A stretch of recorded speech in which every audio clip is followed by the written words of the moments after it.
अखिल भारतीय ब्राह्मण एकता परिषद के तत्वाधान में विप्र धर्म संसद का आयोजन किया गया है। आज इस कार्यक्रम की अध्यक्षता कर रहे अध्यक्ष महोदय जी और कार्यक्रम के मुख्य अतिथि आदरणीय मनोज तिवारी जी और इस कार्यक्रम के मुख्य वक्ता पंडित युगल किशोर तिवारी जी और हमारे सामने दर्शक दीर्घा में बैठे हुए मेरे प्रतिष्ठित, सम्मानित और दूर दूर से आए हुए भाइयों बहनों, मेरे मित्रों, यह धर्म संसद है और इस कार्यक्रम का कुशल संचालन कर रहे हमारे भाई हीरा द्विवेदी जी और राकेश पांडे जी। ये धर्म संसद है। हम लोग सदैव जब भारत का लोक संसद चलता है तो मनोज तिवारी जी को सुना करते हैं। आज मनोज तिवारी जी को हम लोगों को सुनना चाहिए। चंद मिनटों में कोई अपनी बात नहीं कहता। यह विप्र समाज है। वाणी में ओज होता है, मां सरस्वती की कृपा होती है। रामचरितमानस जब तुलसी बाबा ने लिखना शुरू किया तो विप्र कुल के थे, उनको भी मां सरस्वती का वंदना करना पड़ा। वर्णानाम संहाराम रसानाम छंसाम्पि मंगलानाम च कर्तारो वंदे वाणी विनायक।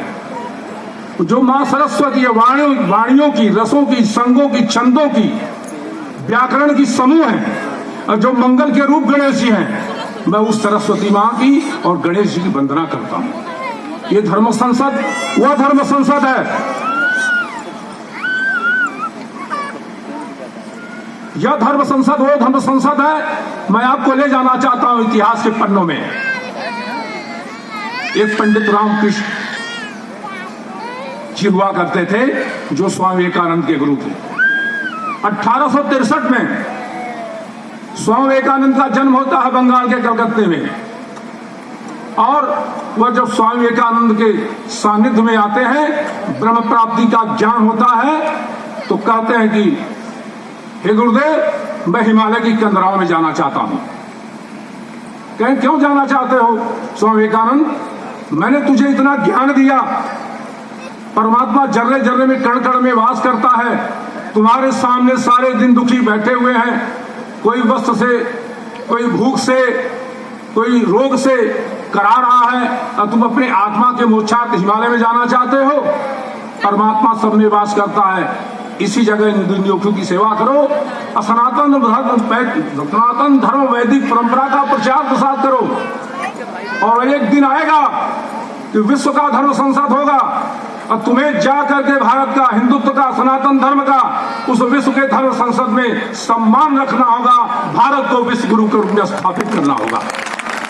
यह वो धर्म संसद है काशी में।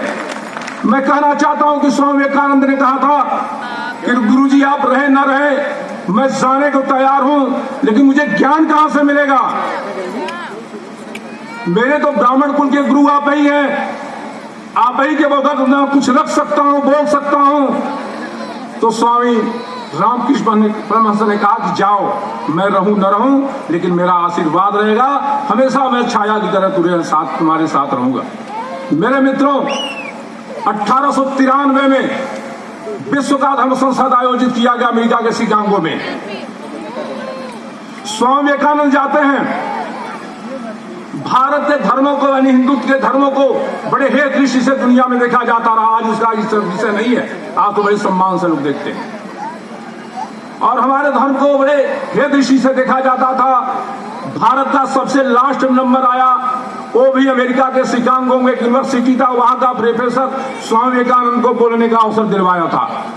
तो जैसे राकेश पांडे जी हमको कर रहे चंद्र मिनटों में विषय रखिए, उसी तरीके स्वामी विवेकानंद को कहा गया था कि अपना विषय 2 मिनट में आप रखिए। मेरे मित्रों, 2 मिनट में कोई अपनी बात रख सकता है क्या? अपना विषय उद्गार रख सकता है क्या? जो भी विषय संज्ञान में लाया जाएगा, जब तक वो एक अच्छे वक्ता के लिए जब तक एक अच्छा समय नहीं मिलेगा, तब तक प्रत्येक व्यक्ति जो दर्शक दरखम बैठा हुआ है उसके हृदय की गहराइयों को रसपान नहीं करा सकता, विषय को छोड़ नहीं सकता। स्वामी विवेकानंद को जब 2 मिनट का समय मिला, उन्होंने मात्र इतना ही कहा था कि विश्व के कोने कोने से आए हुए मेरे भाइयों बहनों और अमेरिका वासियों, मां सरस्वती की इतनी पूर्ण थी, मां सरस्वती की इतना कृपा थी, उनके इतना ही संबोधन में जिसको 2 मिनट का बोलने का समय दिया गया था, 20 मिनट तालियों की गड़गड़ाहट से धर्म संसद गूंज रहा था। उसी प्रसंग पर मैं लेना चाहता हूं, स्वामी विवेकानंद ने रात के 12 बजे तक बोलना शुरू किया था। सारे लोगों ने मना किया, सारे लोगों ने कहा कि स्वामी जी आप बोलिए। तो स्वामी जी ने यही कहा था कि हम जिस देश के रहने वाले 7 समुद्र उस पार से आए हैं, हमारे देश में अर्धरात्रि के बाद कोई काम नहीं होता है। मैं अपने वाणी को विश्राम दे रहा हूं, फिर भी आध्यात्म से लवरेज विषय था, ब्रह्मांड की प्राप्ति का भी जैसा शून्य का विषय दिया गया था। स्वामी विवेकानंद ने जो खाका खींचा था, ब्रह्मांड का दर्शन कराने का काम किया था कि उस दिन से भारत को उन्होंने दुनिया के सामने विश्व गुरु के रूप में स्थापित करने का काम किया था। और तमाम महिलाएं उनके पास जाती हैं और कहती हैं कि स्वामी जी हम आपसे शादी करना चाहते हैं। स्वामी जहां ठहरे थे वहां जाके कह रही थी।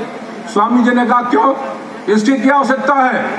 तो उन सबों ने स्वामी जी से यही कहा था कि स्वामी जी मैं आप जैसे एक पुत्र को जन्म देना चाहती हूं। मैं आपके वाणी से, आपके आभा मंडल से, आपके सनातन धर्म से इतनी अभिभूत हूं, प्रसन्न हूं कि काश आप जैसा एक ब्राह्मण तेजस्वी बालक को मैं जन्म देकर अपना जीवन मातृत्व का धन्य कर। तो स्वामी विवेकानंद ने कहा कि इसमें इतनी देरी करने की क्या जरूरत है मां, मैं तुझे अभी मां कहता हूं, तू मुझे अपना पुत्र मान ले। मेरे मित्रों, अमेरिका के तमाम लोग जाते हैं और स्वामी जी से कहते हैं कि स्वामी जी आप गेरुआ वस्त्र में मस्तक पे चंद्र ललाट लगाए हुए हैं, यदि सूट और पैंट कोट पैंट में होते तो आप बहुत अच्छे लगते। तो स्वामी जी ने कहा था कि नहीं, मैं जिस देश का रहने वाला हूं, मैं जिस सनातन धर्म का रहने वाला हूं, मेरे यहाँ कपड़े से किसी व्यक्ति की पहचान नहीं होती। हमारे देश में किसी भी व्यक्ति की पहचान होती है तो उसकी विद्वता से पहचान होती है, उसके पांडित्य से पहचान हुआ करता है।